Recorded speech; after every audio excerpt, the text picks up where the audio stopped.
안녕하세요. 안녕하세요. 이게 셋업한다고 좀 시간이 걸렸어요. 그렇습니다. 이제 시간이 별로 없어요. 그래서 제가 서론은 딱 그냥 잊어버리고 본론으로 막바로 들어가겠습니다. 오케이. 보이시죠? 우리 몸에 가장 좋은 영양제. 오늘 그 영양제가 뭔지에 대해서 알아볼 거예요. 여기 영양제 드시는 분들 계시죠? 예, 뭐 드세요? 밥. 그렇죠. 밥이 가장 좋은 영양제 맞아요. 그 외에도 따로 챙겨 먹는 뭐 비타민제나 미네랄제 이런 거 있나요? 네, 다 있어요. 그렇죠? 요즘에는 특히 더 많아요. 훨씬 많고 TV만 틀어도 전부 다 막 그런 광고예요. 그런 광고입니다. 요즘에 가장 많이 하는 광고가 뭐죠? 유산균도 있고 맞아요. 건강 분쇄식품, 보조식품. 이건 어때요? 오메가3 들어보셨나요? 그렇죠? 네, 오메가3. 오메가3가 왜 좋을까요? 지방을 죽이고 콜레스테롤을 녹여내고 그렇죠? 혈관 건강하게 하고 상당히 좋은 오메가3입니다. 오메가3예요. 그렇죠? 이 오메가3 영양제가 상당히 요즘 많이 팔아요. 제가 그냥 TV를 봐도 광고를 봐도 전부 다 막 그 홈쇼핑에 보면은 뭐 RTG 오메가 흡수율이 틀리다. 그렇죠? 요즘에 또 많이 팔리고 많은 분들이 드시고 계십니다. 이 오메가3 영양제에 대한 연구가 있었어요. 이제 저희 현대의학에서 하는 연구인데 2018년도에 이 체계적 문헌 고찰이라는 것은 현대의학은 근거에 중심된 의학입니다. 그렇기 때문에 어떠한 근거가 있지 않으면은 어떠한 약이나 이런 것을 환자들한테 권해줄 수가 없어요. 그래서 항상 그 연구가 활발하게 일어납니다. 그 중에서 가장 권위 있는 연구가 두 가지가 있어요. 이 체계적 문헌 고찰, Systematic Review랑 메타 연구가 있습니다. 2018년도에서 이 연구를 했더니 오메가3 영양제는 심장병, 뇌졸중, 사망률을 예방 또는 줄이지 못하기 때문에 환자들에게 권해선 안 된다고 발표를 했습니다. 이 논문은 79개의 논문을 아주 면밀히 살펴본 결과 그 중에서 25개 정도만이 제대로 된 논문이었기 때문에 그 논문들을 분석하고 연구해서 나온 결과입니다. 그리고 또 계속 나와요. 이 오메가3가 요즘 워낙 많기 때문에 환자들의 안전을 위해서 계속 연구를 합니다. 연구를 해봤더니 생선 오일 정제 보충, 즉 오메가3 정제 보충입니다. 먹었더니 심방세동 위험이 증가할 수 있다는 우려가 처음에 제기가 됐어요. 그 후에 이런 연구가 2개가 더 나왔는데 똑같은 결과였습니다. 심방세동 걸릴 확률이 높아졌어요. 이거는 이 메타 연구라고 제가 말씀드린 거 있죠. 8만 1000명의 성인이 7개의 임상 실험에서 나온 결과를 토대로 한 메타 연구입니다. 그리고 이 사람들은 보통 보니까 1g, 하루에 1g 미만을 섭취한 사람들이었어요. 이 사람들이 5년 후에 심방세동에 걸릴 확률이 크게 증가했습니다. 5년 동안 이걸 먹었더니. 그리고 또 다른 거는 전립선 암 걸릴 위험도 증가했어요. 오메가3를 먹었더니. 이 2건의 대규모 연구가 있었습니다. 하나는 전립선 암 예방 시험, 또 다른 거는 이제 셀레늄인 비타민 잎 암 예방 시험인데 이 시험에서 봤을 때 오메가3죠. 이것을 많이 먹었을 때는 전립선 암의 위험 증가와 큰 관련이 있었습니다. 큰 관련이 있었어요. 이게 우리가 오메가3를 먹으면은 아무런 효과가 없는 게 아니라 우리가 병에 걸릴 위험이 높아진다는 여러 연구 결과들입니다. 그렇죠? 이거는 얼마 전에 있었던 실험입니다. 하나는 Reduce 실험이고 하나는 Strength 실험입니다. 여기에 왼쪽에 보이는 거는 이제 더 New England Journal Medicine이라고 이제 저희 하버드 대학에서 중심이 돼서 만드는 세계에서 가장 권위 있는 학술지입니다. 의학 학술지예요. 그리고 오른쪽에 있는 거는 자마라는 것은 그에 버금가는 의학 학술지예요. 이 리듀스 실험은 제가 했었던 하버드 의대에서 한 실험입니다. 그리고 옆에 있는 거는 이제 클리블랜드 클리닉이라고 있어요. 하버드 의대 병원 못지않게 뛰어난 병원입니다. 세계에서 탑인 병원이에요. 그 병원에서 실험을 했어요. 똑같은 실험을 했는데 이 리듀스 이시라는 실험은 4g이에요. 4g의 오메가3를 썼습니다. 그리고 사람을 8,000명을 썼어요. 그리고 여러 병원에서 실험을 했습니다. 왜냐하면 한 병원에서 하다 보면은 그 병원의 문화나 이런 것 때문에 실험이 자꾸 틀려질 수가 있어요. 견해가 들어갈 수 있기 때문에 여러 병원에서 했습니다. 아주 잘 디자인이 된 실험이었어요. 스트렝스 실험도 똑같아요. 4g의 오메가 오일을 썼습니다. 그리고 여기는 숫자가 좀 더 많아요. 13,000명. 그리고 여러 병원에 썼어요. 그런데 시험 결과가 보이시겠죠? 그렇죠? 보이시죠? 하버드에서 한 거는 25% 심혈관 질환이 감소가 됐어요. 그런데 클리블랜드 클리닉에서 한 거는 효과가 없고 오히려 오메가3의 심각한 부작용 염려 때문에 연구를 조기 종료했습니다. 똑같은 오메가3인데 왜 이런 결과가 나왔을까요? 이게 만약에 하버드 의대에서 이렇게 했고, 그렇죠? 그리고 다른 논문이 클리블랜드 클리닉처럼 좋은 병원이 아니었다면은 이 하버드의 권위와 명성에 묻혔을 거예요. 근데 클리블랜드 클리닉은 엄청 좋은 병원이에요. 그렇기 때문에 사람들이 관심을 가지기 시작했습니다. 무엇이 잘못됐을까? 뭐가 잘못됐을까요? 이게 보면은 틀린 점은 한 가지밖에 없어요. 하버드 의대에서는 위약, 실험을 하려면 물약을 써야 됩니다. 그렇죠? 그래야지 이게 진짜 드는 건지 안 드는지 알 수 있어요. 그래가지고 이제 물약을 주면서 이제 여기서는 물약을 줄 수가 없잖아요. 오일이니까. 미네랄 오일을 줬습니다. 그러면서 이것도 오메가3다 얘기를 했어요. 그렇죠? 클리블랜드 클리닉은 콘 오일을 썼습니다. 이게 틀려요. 이게 틀립니다.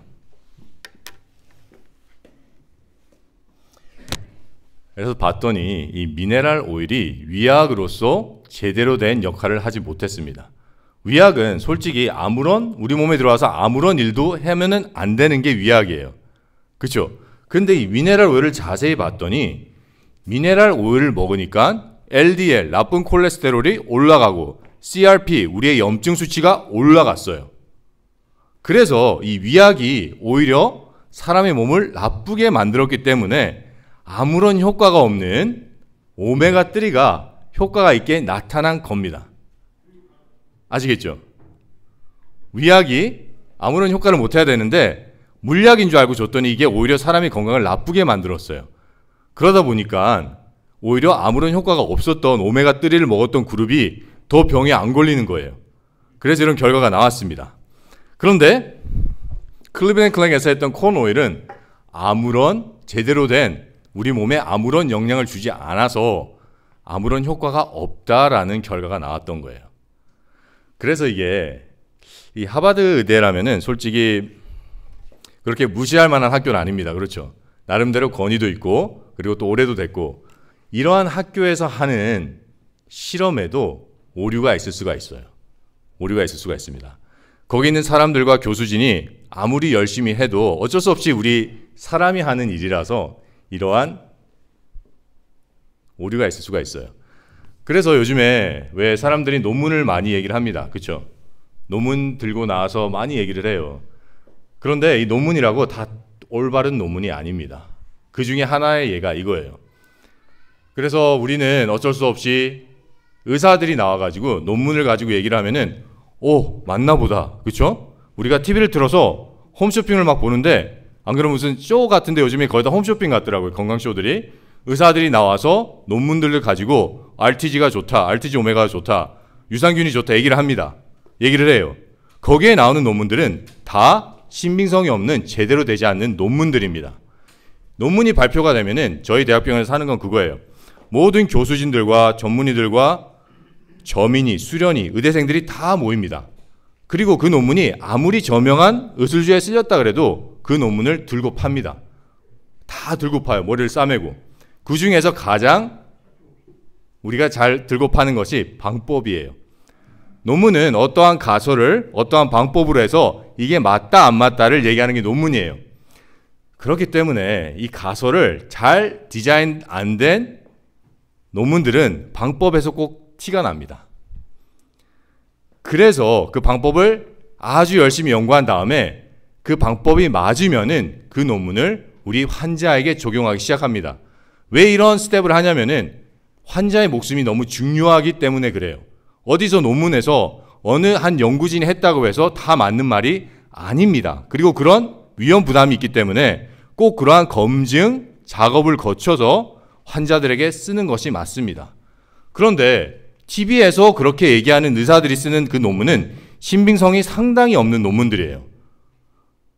정말 신빙성이 없는 논문들이고 그것을 그런 식으로 광고를 한다는 것은 옳지 않는 방법입니다. 또 그것이 의사가 그런 걸 한다는 것은 정말 심각하게 고려를 해봐야 되는 일입니다. 오메가3가 이런 결과가 나왔어요. 그렇죠. 효과가 없어요.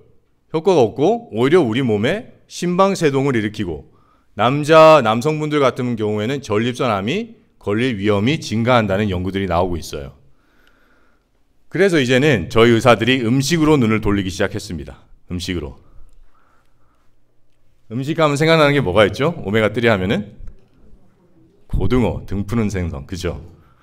봤더니 생선 두 개 연구에 하면은 생선의 오메가 섭취가 자궁근종 유발과 관계가 있다는 연구 결과가 나왔어요. 자궁근종은 양성암입니다. 양성암은 염증이 없는 한 생길 수가 없어요. 즉 그런 것들이 염증을 일으킨다는 소리인데 왜 그런가 살펴봤더니 요즘에 바다가 많이 오염이 돼서 중금속과 미세 플라스틱이 생선들한테 많습니다. 그런 것들을 오메가3가 좋은 건데 먹기 위해서 같이 먹다 보니까 그 수은과 미세 플라스틱이 같이 들어오는 거예요. 같이. 그래서 봤더니 식물성 오메가3가 있어요. 그렇죠? 식물성 오메가3가 있는데 이것은 아무리 살펴봐도 부작용이 없어요. 부작용이 없습니다. 그리고 안전해요. 그리고 원래 오메가3가 해야 될 일을 제대로 합니다.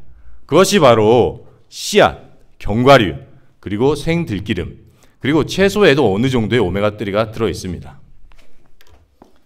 어떤 분들이 물어봐요. 이제 오메가3 하면은 EPA, DHA가 아주 유명하기 때문에 생선이나 오메가 정제에는 그런 것들이 들어있는데 채소에는 이 ALA라는 게 들어있습니다. 그래서 틀린 오메가3가 아니냐 얘기를 하는데 자세히 살펴보시면은 이 ALA가 우리 몸에 들어와서 EPA, DHA로 변합니다. 똑같은 거예요. 똑같은 겁니다. 이게 제가 이제 강의를 할 때는 제가 그냥 중간중간에 질문 있으시면 그냥 물어보셔도 됩니다. 물어보셔도 되고 편안하게 들으시면 돼요. 그리고 이거는 페퍼민트 오일. 과민성 대장염이 있는 사람들한테 페퍼민트 오일이 효과가 있다는 그것이 있었어요. 그래서 미국 내과에서도 종종 이게 쓰는 그게 있었어요. 그런데 다시 연구를 해보니까 133명을 임상실험을 해봤어요. 그랬더니 페퍼민트를 쓴 그룹과 그렇지 않는 오일을 쓴 그룹이 별 틀린 게 없었어요. 그래서 이게 그전에는 한 20명, 30명씩 되는 조그만한 연구에 의거해서 그걸 썼는데 조금 환자 수를 늘리니까 이런 것이 나온 겁니다. 그래서 제대로 된 방법을 하는 임상실험에 얼마나 중요한지를 또 한번 강조하는 좋은 케이스였습니다. 여러분 보스웰리아 요즘 많이 들어보셨나요? 보스웰리아 어디에 좋다고요? 관절, 그쵸? 관절에 좋다고 요즘 많이 먹습니다. 많이 쓰는 논문들이 있어요. 그쵸? 있는데 무릎 관절염 환자를 대상으로 보스웰리아 세라타 추출물과 위약, 즉 물약을 비교한 7건의 무작위 시험에 대한 메타 분석 결과 보스웰리아 세라타 추출물이 통증, 경직 및 기능을 완화하는 데 도움이 될 수 있음을 시사했습니다. 그렇죠? 그런데 이거를 메타 분석을 하다 보니까 여러 의사들과 학자들이 다시 분석을 했어요. 이 논문이 과연 제대로 된 논문인가 했더니 시험의 질이 낮았으며 여러 연구에서 바이어스, 즉 다른 견해들, 자기들의 견해가 들어갈 위험이 있었습니다. 그래서 아니다. 보스웰리아는 효과가 없다라고 결론을 내렸습니다. 내렸어요. 이 논문이라고 우리가 다 믿으면 안 됩니다. 그렇죠? 그 논문을 여러 가지 검증을 해서 그게 제대로 된 논문인지, 왜냐하면 견해가 들어가서 자기들이 원하는 결과를 끌어내면은 그건 제대로 된 논문이라고 할 수가 없습니다. 할 수가 없어요. 광황은요. 여러분 광황 아세요? 네, 커큐민, 그렇죠? 원래 커큐민은 위나 장에서 잘 흡수가 안 됩니다. 그래서 요즘은 또 수용성 커큐민 이런 것들이 나왔어요. 똑같습니다. 흡수가 안 돼요. 통계 시에는 효과가 있는 것 같았지만 임상에선 실제로 효과가 없었어요. 글루코사민, 그렇죠? 콘드로틴, 전부 다 관절 때문에 요즘에 각광받는 기능식품들이에요.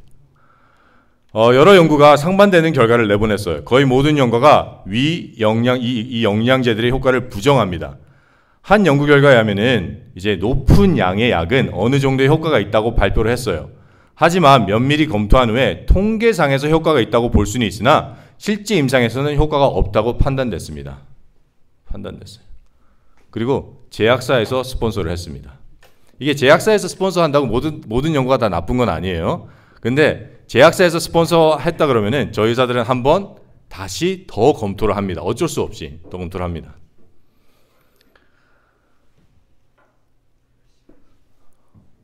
여러분 플라시보 효과 뭔지 아시죠? 그렇죠? 플라시보 효과. 이러한 건강보조식품과 관련된 연구에서 강력한 위약 효과가 입증되었습니다. 이는 참가자의 약 60%가 물약이에요. 물약. 글루코사민, 연산염, 콘드로이틴 또는 이 둘의 조합을 받았는지 여부에 관계없이 최소 20%의 통증 감소를 경험한 획기적인 실험이 있었습니다. 어떠한 약을 받았든지 물약을 받든지 글루코사민을 먹었든지 안 그러면 글루코사민 콘드로이틴 조합을 먹었든지 똑같이 다 20% 통증이 감소를 했습니다. 다른 다기관 시험에서는 무작위 시험에서는 좀 많이 아픈 중증 무릎 고관절염 환자 164명을 이 약 콘드로이틴과 글루코사민 또는 물약으로 치료를 하기 시작했습니다. 6개월의 추적 관찰에서 전체 통증 점수의 평균 감소는 콘드로이틴이랑 글루코사민 약을 먹은 사람들은 19% 통증이 줄었어요. 그런데 물약을 먹은 사람들은 6개월 후에 33% 통증이 줄었어요.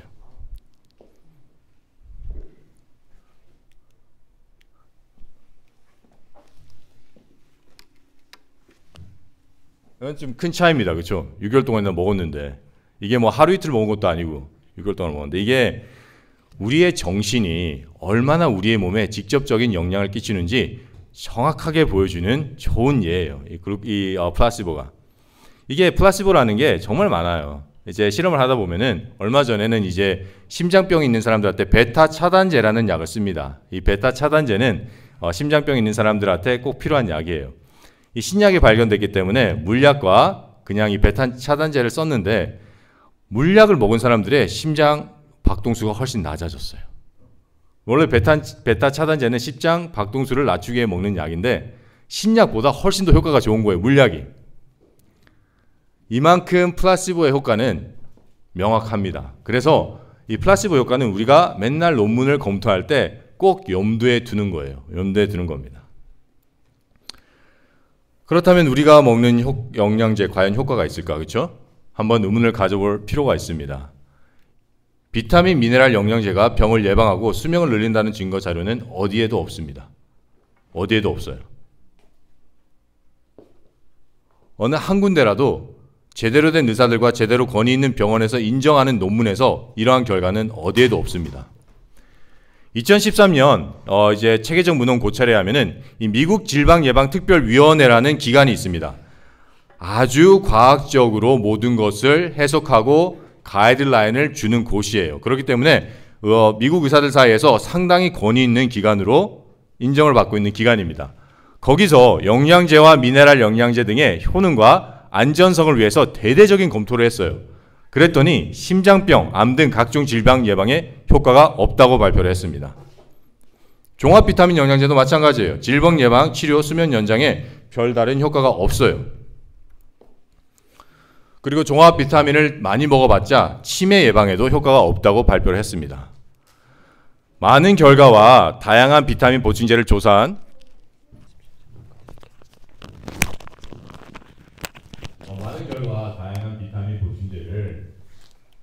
후속 무작위 시험에서 종합 비타민 보충제가 백내장 위험을 약간 감소시키는 것으로 나타났어요. 그렇죠? 나타났는데 자세히 살펴봤더니 전반적인 증거가 혼합되어 있었고 백내장 예방을 위해 비타민 보충제를 사용하는 명확한 권장 사항을 만들 수가 없었어요. 증거가 섞여 있었기 때문입니다. 그래서 논문의 방법 문제 제기로 명확한 권장 사항을 이 그룹에서 만들지 못했습니다. 이 기관에서. 종합 비타민과 미네랄 보충제가 대부분의 개인에게 균형 잡힌 건강식 있잖아요. 그렇죠? 우리가 잘 아는 정말 건강식, 좋은 건강식에 그 추가로 도움을 준다는 증거는 어디에도 없습니다. 어디에도 없어요. 한번 비타민에 대해서 좀 더 살펴볼게요. 종합 비타민제의 규칙적인 사용은 전립선암의 위험 예방에 영향을 미치지 않는 것으로 나타났습니다. 그러나 두 건의 연구에서는 비교적 많은 양의 종합 비타민제를 사용하는 남성에서 훨씬 더 치명적인 전립선암의 위험이 증가한다는 사실을 관찰했습니다. 종합 비타민제를 일주일에 7번 이상 사용하는 남성은 비타민을 덜 자주 사용하거나 전혀 사용하지 않는 남성에 비해 진행성 및 치명적 전립선암 사례가 모두 증가했습니다. 몸에 좋으라고 비타민을 계속 7번 먹었다는 것은 매일 하루에 한 번씩 먹었다는 소리예요. 그렇죠? 많이 먹은 것도 아니에요. 그렇게 먹었더니 전립선암에 걸릴 확률이 증가했어요. 그래서 시험을 빨리 조기 종단했습니다. 한 7,000명 정도의 전립선암 남성과 한 8,000명의 대조군, 그쵸? 암이 없는 사람을 비교한 6개의 코호트 연구, 코호트 연구도 상당히 권위적인 연구입니다. 개별 참가자 데이터를 사용한 이 사례와 대조군 분석에 의하면은 엽산 수치가 높을수록 전립선암 위험이 증가했습니다. 또한 비타민 B12 수치가 높을수록 위험 증가와 관련이 있었습니다. 이 또 큰 연구예요. 연구인데 거기 보니까 엽산을 좀 많이 먹은 사람들은 전립선암이 600명 중에서 33명이 진단이 됐습니다. 그리고 나중에 계속 살펴봤더니 전립선암 발병률이 엽산 투여군에서 계속 증가했어요. 계속 증가했습니다.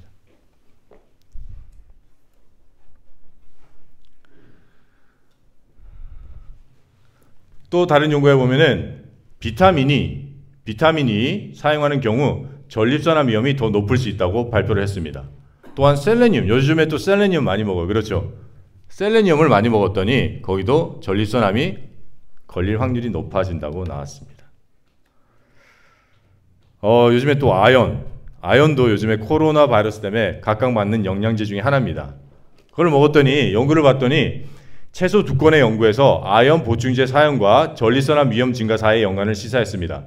5만 명의 미국 남성이 포함된 이 조사에서 14년 동안 한 2천, 3천 건 정도의 전립선암이 진단됐는데 이 암이 비사용자에 비해 매일 100g 이상의 아연을 섭취한 남성이 전립선암 위험이 2.29배 증가했어요.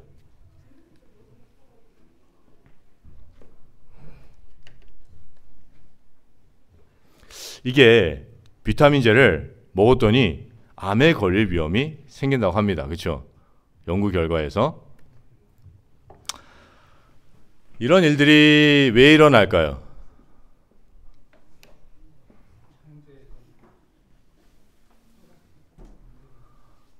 이게 비타민을 만들기 위해서는 여러 가지 첨가물이 들어갑니다. 그렇죠? 그리고 그 첨가물을 넣고 만드는 과정에서 그 비타민이나 미네랄에 있는 좋은 영양제가 산화가 될 수밖에 없어요. 산화가 됩니다. 이 산화가 된 영양제와 미네랄이 우리 몸에 들어가서 조그마한 양이 있을 때는 비타민도 같이 들어가요. 그 아이들 안에 비타민이 없는 게 아닙니다. 같이 들어가서 어느 정도 괜찮다가 그것을 계속 오랫동안 복용하거나 많이 복용하기 시작할 때 그 안에 있던 첨가물이나 변형된 산화된 물질들이 더 이기기 시작합니다. 그래서 이러한 일들이 일어나기 시작합니다.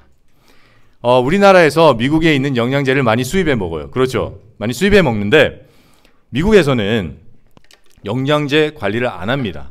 FDA에서 영양 관리를 안 하고 무조건 마켓에 내보내고 그 다음에 문제가 생기면은 그거를 가지고 와서 그때부터 제재가 들어가요. 그래서 저랑 같이 제가 전공의 시절 때 저의 멘토였더니 피터 코엔 하버드 의과대학 내과 교수가 미국에서는 이런 영양제나 보충제에 되게 전문가이세요. 이분이 맨날 하는 소리가 있어요. 맨날 하는 게 규제가 잘 되고 있지 않기 때문에 수많은 영양제들이 어떤 질병을 치료할 수 있다고 잘못 광고되고 있다. 하지만 실제로는 효과가 없을 뿐 아니라 오히려 몸에 피해를 입힐 가능성이 크다. 우리가 요즘 많이 얘기하는 비타민 C, 그렇죠? 비타민 C는 여러 연구 결과에 하면은 효과가 없습니다. 임상 실험 결과 암 예방 및 치료에도 효과가 없어요. 암 치료 목적의 실험에서도 효과가 없었어요. 지금까지 큰 실험이 4가지가 있었는데 다 효과가 없었습니다. 오히려 부작용 염려, 석회와 첨가물에 의한 염증 반응이 계속 우려가 제기되고 있습니다. 이 미국에서 이렇게 비타민 C에 대한 실험을 많이 하는 경우는 이유는 버지니아 의대에 이 중환자실 내과 교수님이 계세요. 그분이 미국에서는 비타민 C를 가장 얘기하고 세계적으로 오히려 그분 한 분밖에 없어요. 그분 한 분 때문에 이런 연구가 일어나는데 왜냐하면은 그분이 자기 병원의 환자들을 상대로 실험을 합니다. 실험을 하는데 조그만 실험이라도 좋은 결과가 나와요. 그렇기 때문에 한번 해보자. 비타민C가 정말 효과가 있으면은 써야 되지 않겠냐 해서 여러 가지 실험을 했지만은 지금까지는 전무입니다. 이 실험도 마찬가지예요. 효과가 없다고 나와 있습니다. 효과가 없다고. 그 다음에 또 우리가 잘 먹는 비타민이 뭐죠? 비타민 D. 그렇죠? 햇빛을 쬐고 있어요. 햇빛을 쬐고 있습니다.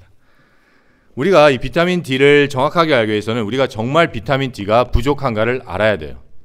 그렇죠?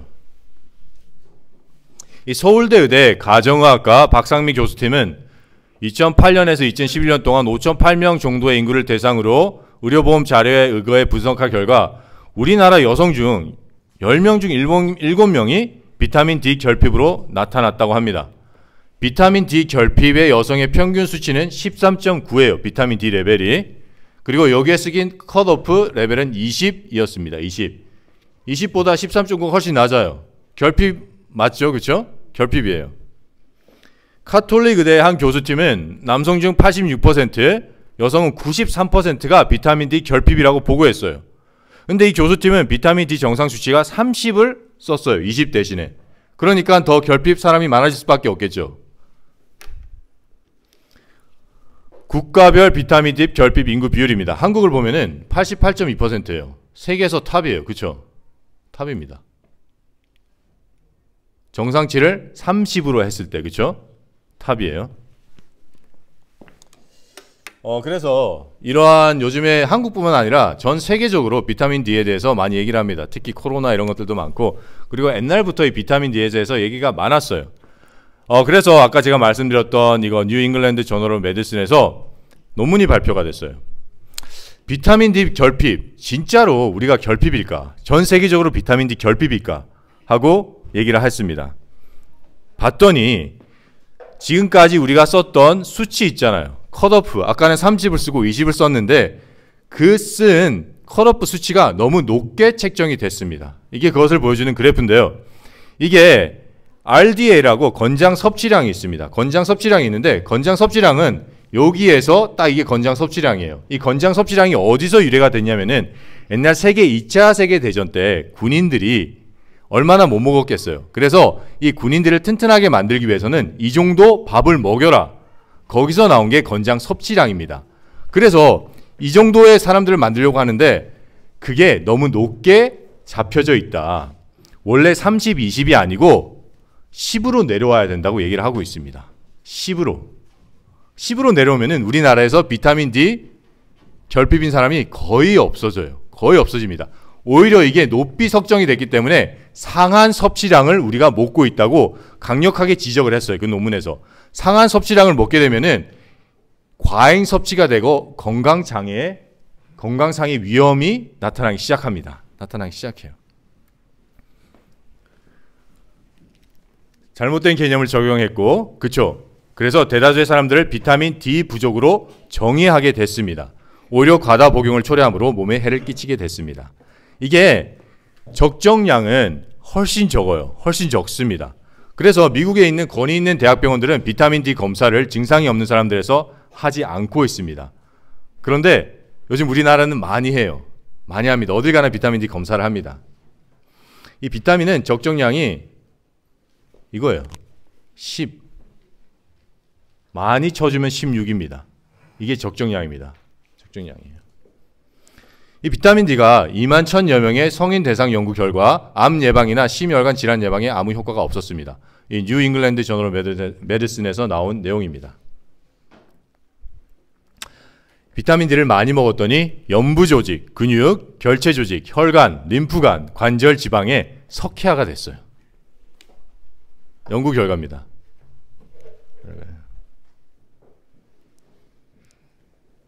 제가 시간이 갔기 때문에 빨리 가겠습니다.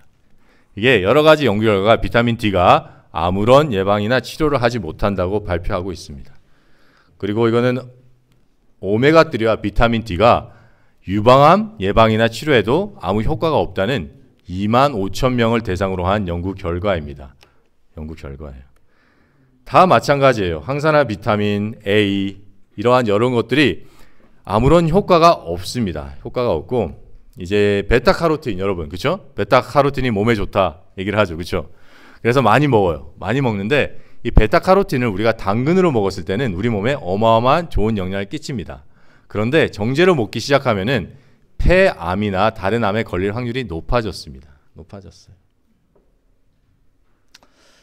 베타카로틴을 이제 정제로 된 것을 먹었더니 전립선암 발병률과 사망률이 모두 증가했어요. 그래서 보충제를 중단하자 그 위험이 다시 줄어들었습니다.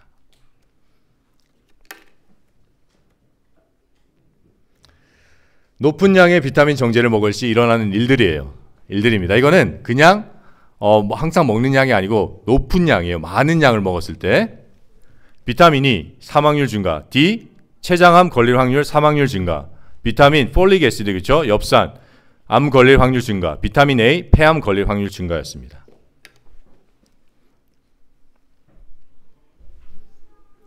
이게 제가 너무 좀 우울한 얘기를 하나요? 다 표정이 좀 안 좋으세요. 근데 이게 사실입니다. 이게 현대의학에서 어마어마한 돈을 수십억 수백억을 들여서 한 연구 결과들이에요. 연구 결과들입니다. 그런데 지금까지 우리가 너무 이러한 사실들에 대해서 모르고 있었어요. 이게 영양제가 우리 몸에 해를 끼치지 않고 그냥 먹어도 되는 것이면은 저는 아무 말도 안 하겠어요. 왜냐면은 플라시보 효과라도 보면 좋잖아요. 그렇죠? 근데 이게 연구 결과를 보니까 해를 끼칩니다. 우리한테 해를 끼쳐요.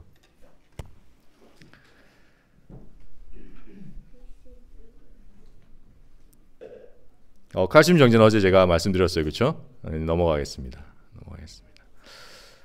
우리가 이런 비타민 D를 먹었을 때 그러한 비타민 제들이나 미네랄 제들이 일었을 때 우리 몸에 염증이 일어나고 그렇죠? 석회가 낀다고 얘기를 하고 있습니다. 제 얘기가 아니라 아주 잘 디자인되고 권위 있는 곳에서 한 연구 결과들이 얘기를 해주고 있어요. 그래서 저희 이제 대학병원에 오면은 이제 요즘에는 점점 그 칼슘이랑 비타민 D를 처방하는 의사들이 점점 적어지고 있습니다. 왜냐면은 이러한 논문 결과들 때문이에요. 명백한 증거들이 나오고 있고 그 증거에 의해서 하는 것이 현대의학이기 때문에 그렇게 하고 있는데 이제 아직까지 약간 자기 견해가 강하신 의사 선생님들과 그런 분들은 또 이렇게 또 하시는 분들도 계세요. 그러나 그것이 결코 옳은 방법은 아닙니다. 아니에요. 그런데 우리가 의사들이 하는 말입니다. 이게 제가 천년치유를 얘기하는 사람이라서 하는 게 아니에요.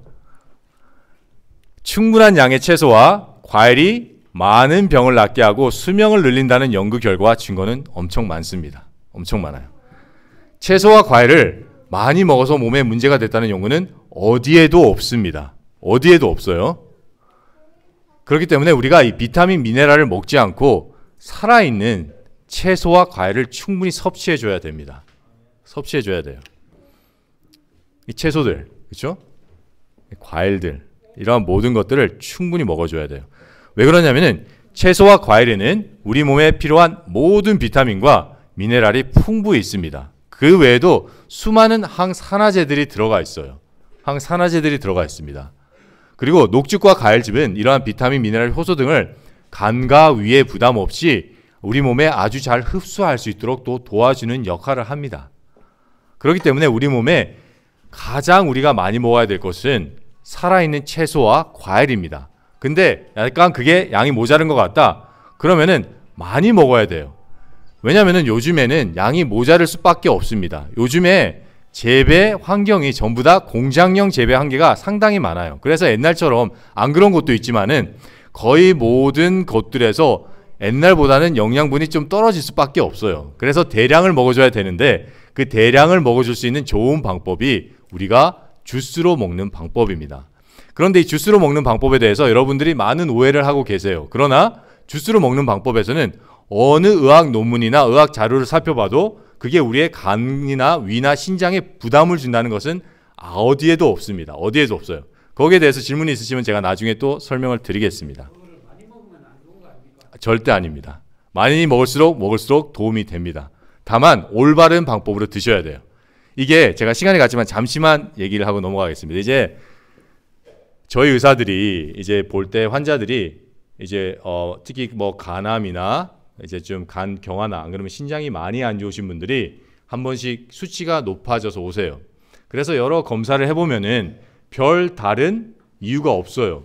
그렇게 되면은 이제 저희가 하는 진단이 이제 배제적 진단이라는 것이 있습니다. 그래서 물어봐요. 뭐 요즘에 새로 먹는 거 있어요? 그러면은 어떤 분들은 녹즙을 먹는다. 어떤 분들은 어떤 약초, 허브를 먹는다.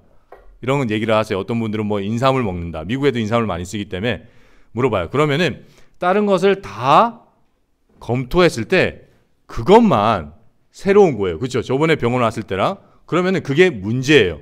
그래서 그걸 한번 끊어보세요. 그러면은 간 수치가 내려가요. 신장 수치가 내려갑니다. 근데 우리가 여기서 자세히 알아야 될 게 그런 분들은 녹즙을 먹을 때 올바른 방법으로 먹지 않았기 때문에 그래요. 왜냐하면은 이런 분들이 이제 몸이 많이 안 좋다 보니까 빨리 나으려고 대량을 먹기 시작합니다. 그런데 간이나 신장에 이렇게 문제가 있는 사람들은 온몸에 염증이 있기 때문에 그러한 일이 생긴 겁니다. 그렇기 때문에 장에도 염증이 많아요. 그래서 대량의 녹즙을 소화를 시킬 수가 없고 흡수를 시킬 수 없는 상황에서 그런 것을 전혀 생각을 하지 않고 막 먹기 시작합니다. 그러면은 소화가 안 되고 장에서 썩기 시작해요. 장에서 썩으면 나오는 게 뭐죠? 방구가 나요. 방구가 나올 때 활성산소가 나옵니다. 그렇죠? 그 활성산소가 막바로 흡수되는 게 어디라 그랬죠 어제? 간으로 흡수됩니다. 그렇죠?